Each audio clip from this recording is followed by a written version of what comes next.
পূর্বে আমরা প্রশ্ন নিয়েছিলাম জনাব মুস্তাফা কামালের, তিনি দুটো প্রশ্ন করেছেন। এই প্রশ্ন দুটো নিয়ে আমরা যাচ্ছি ডক্টর মঞ্জুর ইলাহির কাছে, যে জমিন কট দেয়া বা যে কন্ডিশনের কথা তিনি বললেন সেই বিষয়ে, আরেকটি হচ্ছে যে টাকার বিনিময়ে ধান ক্রয়, অগ্রিম টাকা দিয়ে ধান ক্রয়। এই প্রশ্নটা তিনি বুঝতে পেরেছেন। জি জি, প্রথম প্রশ্ন হচ্ছে জমিন কর দেওয়া বা বিভিন্ন জায়গায় অন্য পরিভাষাও ব্যবহার হতে পারে। এখানে দুটো বিষয়, একটা হচ্ছে জমিনকে ইজারা দেওয়া। ইজারাটা যদি এরকম হয় যেমন আমরা আমরা বাসা বা রেসিডেন্স, যেটা বাড়ি ভাড়া দেই, দোকান ভাড়া দেই, এগুলো, তো সেক্ষেত্রে সেটা 1 মাসের জন্য একটা ভাড়া হতে পারে, 1 বছরের জন্য একটা ভাড়া হতে পারে, এক এক এলাকায় এক এক নিয়ম।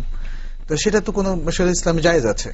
তবে সেটা হচ্ছে এরকম যে এই জমিন অথবা যেটাকে লিজ দেওয়া বলা যায়, এই জমিন অথবা এই ঘর নির্দিষ্ট 1 বছরের জন্য যদি ভাড়া দেওয়া হয়, তাহলে 1 বছর পরে ওই টাকাটা তো যিনি ভাড়াটা পেলেন তিনি মালিক হয়ে গেলেন, আর জমিটাও তার কাছে ফেরত আসলো। বিষয়টা এরকম।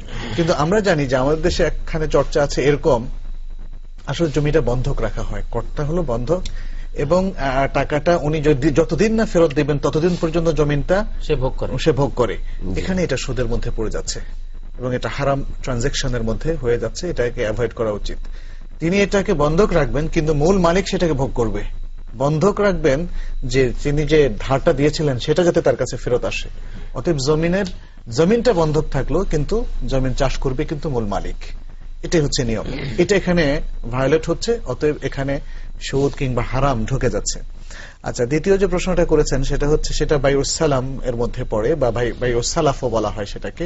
সেটি হচ্ছে টাকা মানে মূল্যটা অগ্রিম নিয়ে নেওয়া হচ্ছে, পরে ওই মূল্যের বিনিময়ে যেই পরিমাণ তিনি নির্ধারণ করেছেন যে 2 মণ ধান বা 3 মণ ধান, সেটা তিনি যখন ফসল আসবে তখন দিয়ে দিবেন। তো এখানে রাসূলুল্লাহ সাল্লাল্লাহু আলাইহি ওয়াসাল্লাম থেকে একটা হাদিস আছে, মান আসলাফা ফালিউসলিফ ফি ওয়াজদি মালুম আও কাইলি মালুম। যে ব্যক্তি আগে টাকা নিয়ে নেয় বা মূল্য নিয়ে নেয়, সে যেন সেটা নির্দিষ্ট পরিমাণ অর্থাৎ নির্ধারণ করে, সেটা পরিমাপ নির্ধারণ করে অথবা ওজন নির্ধারণ করে, যাতে পরবর্তীতে আর কোনো ঝগড়া না হয়। আর তাছাড়া আমরা জানি বেচা কেনার মধ্যে কোনো জাহালাত থাকা চলবে না, অজ্ঞতা থাকা চলবে না। এখানে ক্লিয়ারলি মেনশন করতে হবে দাম কত, পরিমাণ কত এবং কোন ধরনের সে পণ্যটা সে দেবে। এটা যখন নির্ধারণ হয়ে যায় তখন এই অগ্রিম দাম নিয়ে পরবর্তীতে পণ্য সরবরাহ করার মধ্যে কোনো সমস্যা নেই। অনেক ধন্যবাদ, খুব সুন্দর করে আমরা জেনে নিলাম বিষয়টি। এখন যে প্রশ্নটি আমরা নিব ইমেইল থেকে, তিনি হচ্ছেন, প্রশ্নটি করেছেন রাবিয়া খন্দকার। তিনি জানতে চাচ্ছেন, I have seen some Arabian ladies using Mehedi or henna and nail polish and attending prayers with those. Is this possible? Can we attend our prayers with mehdi or nail polish?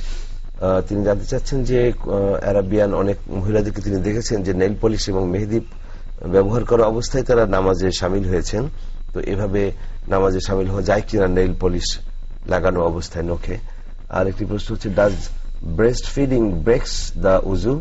I mean, if anyone prayed and after some times breastfeeds to her child, will her uzu remain unbreakable? উজু করা অবস্থায় যদি বাচ্চাকে দুগ্ধ দান করেন কোন মহিলা, তাহলে এর দ্বারা উজু চলে যায় কিনা? যে নেইল পালিশ যেটা ব্যবহার করা হয়, এটা ব্যবহার করলে তো উজু হবে না, যেহেতু ওখানে পানি পৌঁছবে না। অতএব উজুর আগে কেউ যদি নেইল পালিশ ব্যবহার করার পরে উজু করে আর সালাতে যায় তো সালাত হবে না, সালাত বাতিল। কিন্তু উজু করার পরে যদি কেউ এটা দিয়ে থাকে, আবার আগামী সালাতের আগে উজু ভঙ্গ হওয়ার পরে আবার এটা তুলে আবার উজু করে, সেটা তার সালাত হবে। কিন্তু এইটা রেখে যদি কেউ উজু করে তাহলে কখনো তার সালাত হবে না, পবিত্রতা অর্জিত হলো না। ওযুর পরে নেইল পলিশ লাগিয়ে নামাজ আদায় করতে কোনো অসুবিধা, সেটা সমস্যা নেই, কিন্তু আবার আগামী ওযুর আগে আগে এটা তুলতে হবে। আরেকটি ছোট্ট প্রশ্ন রয়েছে, I heard that if any Muslim missed 3 Jummah, he got divorced with her wife automatically. Is it true? কেউ যদি ইচ্ছাকৃতভাবে 3টি জুমা মিস করেন, আদায় করতে না পারেন, তাহলে মানে স্বয়ংক্রিয়ভাবে স্ত্রী তালাক হয়ে যাবে, সেটা সত্যি কিনা? যে বোনের প্রশ্নের আরেকটি অংশ ছিল যে বাচ্চাকে যদি দুধ পান করান উজু করার পরে উজু ভঙ্গ হবে কিনা। না, উজু ভঙ্গ হবার কোনো কারণ এখানে নেই। আর 3 জুমা স্বামী বর্জন করলে স্ত্রী তালাক হবে, এটি একটা কুসংস্কার। এটা যেটা হাদিস যেটা হয়েছে সেটা হলো মান তারাকা সালাসা জুমাইন মুতাহাউবিনান বিহা ইস্তাহওয়াজা আলাইহি শাইতান ও কামা ক্বালা আলাইহিস সালাতু ওয়াস সালাম, কেউ যদি 3টি জুমা পর পর বর্জন করে তাহলে শয়তান তাকে বেষ্টন করে ফেলে, তার উপরে বিশাল প্রভাব বিস্তার করে। সেটা এক জিনিস, এটার সাথে তালাকের কোনো সম্পর্ক নেই। জি, অনেক ধন্যবাদ। আমরা নিচ্ছি আরো একটি টেলিফোন কল। আসসালামু আলাইকুম।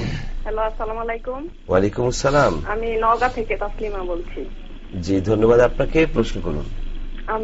হ্যালো, আমার মা 3 বছর হয় মারা গেছে, কিন্তু আমরা এখন তো ইসলামিক চ্যানেল, অনেক চ্যানেল দেখে কোনটা শিরক বুঝতে পারি বা জানতে পারতেছি, কিন্তু আমার মা যখন জীবিত ছিল তখন ছোটখাটো অনেক কি দেখতাম, মানে এখন বুঝি যে ওইগুলি শিরক, কিন্তু মা বুঝতো না।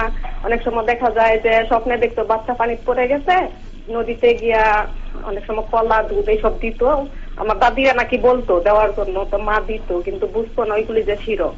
তো এখন আমরা মার জন্য কি করতে পারি? কি আল্লাহ কি আমরা দোয়া করলে আল্লাহ মাফ করবে মার জন্য? আর আমার আরেকটা প্রশ্ন, আমার মা নাই কিন্তু আব্বা পীর ধরছে। এখন আব্বার সাথে তো আমরা তো অতপ্রতভাবে জড়িত না, আব্বা রাগ করে কিছু বললে, কিন্তু এখন মা বুঝি যে আব্বা অনেক শিরক করতেছে পীর ধরাতে। তো এখন আমাদের কি করণীয়, আমরা কি করতে পারি? আরেকটা কথা, আমরা যে যত সন্তানরা যত ভালো কাজ করে এটা সব কি পিতামাতা পাবে? এটা আমার প্রশ্ন। জি, আপনাকে অনেক ধন্যবাদ। প্রশ্ন উত্তর জেনে নিচ্ছি।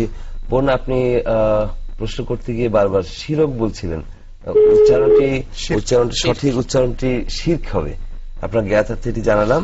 উত্তর নিচ্ছি ডক্টর মনজুরুল্লাহের কাছ থেকে। জি, মা যে কাজগুলো করেছেন এগুলো আসলে ডিটেলস আমরা হয়তো শুনলে বুঝতে পারতাম, কারণ অনেক কিছুকে অনেকে খুব অল্পতে আবার শিরক বলে ফেলে। হয়তো সেটা ভুল কাজ, ভুল তথ্যের ভিত্তিতে তিনি করেছেন এবং তার মনে শিরক এই উদ্দেশ্যে তিনি করেননি। তাকে বলা হয়েছিল যে নদীতে যদি কিছু ফেলা হয় তাহলে তার সন্তান ভালো হবে। এখানে শিরক নাও থাকতে পারে, সরাসরি শিরক, আবার শিরক থাকতেও পারে, দুটোই।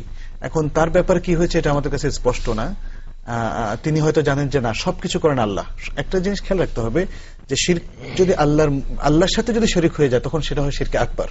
আর যদি কেউ মনে করে যে ভালো মন্দ যা করার আল্লাহই করেন, আল্লাহর নির্দেশে হয়, তবে এই পন্থায়, তখন পন্থাটা আসলে ভুল, সেটা শিরকে আসগার হয়, শিরকে আসগার হয়।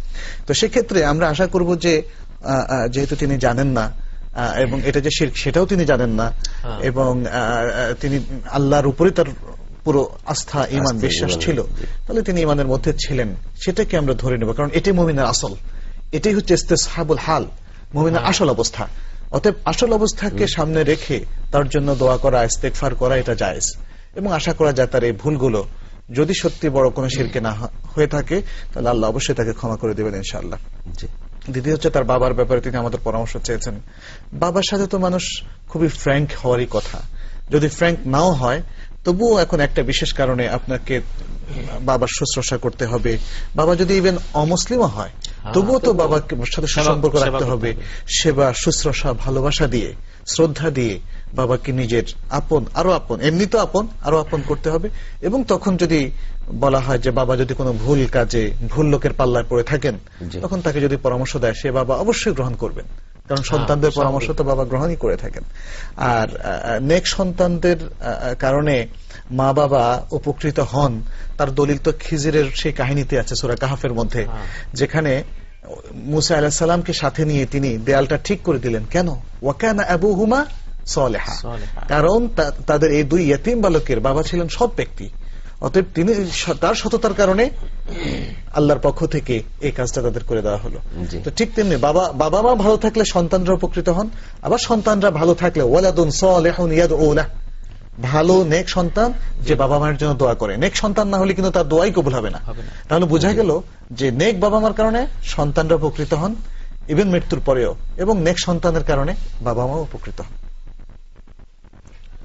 অনেক ধন্যবাদ। আবারও যাচ্ছি আমরা টেলিফোন কলারের কাছে। আসসালামু আলাইকুম। ওয়ালাইকুম আসসালাম। মিরপুর থেকে আব্দুল লতিফ।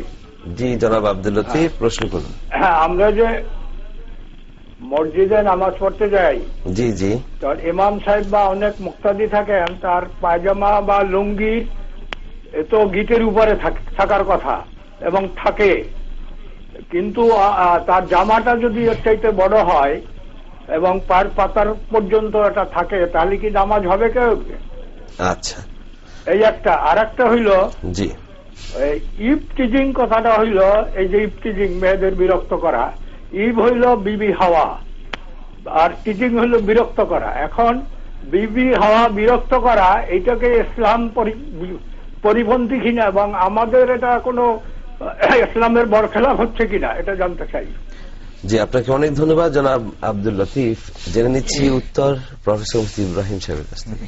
জি, প্রথম প্রশ্ন যেটা, টাকনুর নিচে পুরুষদের কোনো পোশাকই যাবে না, আর সেটা পায়জামা হোক, সেটা জামা হোক, সেটা বা অন্য কোনো জুব্বা হোক, যেটাই হোক, মা আসফালা মিনাল কাবাইন ফিন্নার, যেটাই টাকনুগিরাকে অতিক্রম করবে সেটা জাহান্নামে যাবে। এটাই হলো হাদিসের যেই ভাষা, সেই ভাষার দিক থেকে এটাই হলো এটার তর্জমা। অতএব কারো জামা, লম্বা জামাও যাতে টাকনুগিরাকে অতিক্রম না করে। নবী সাল্লাল্লাহু আলাইহি ওয়াসাল্লামের কামিজ বা জামা সম্বন্ধে বলা হয়েছে ইলা আনসাফে সাকাইহি নিসফু সাক, তার হাঁটু থেকে টাকনুর মাঝামাঝি পর্যায় পর্যন্ত সেটা ছিল।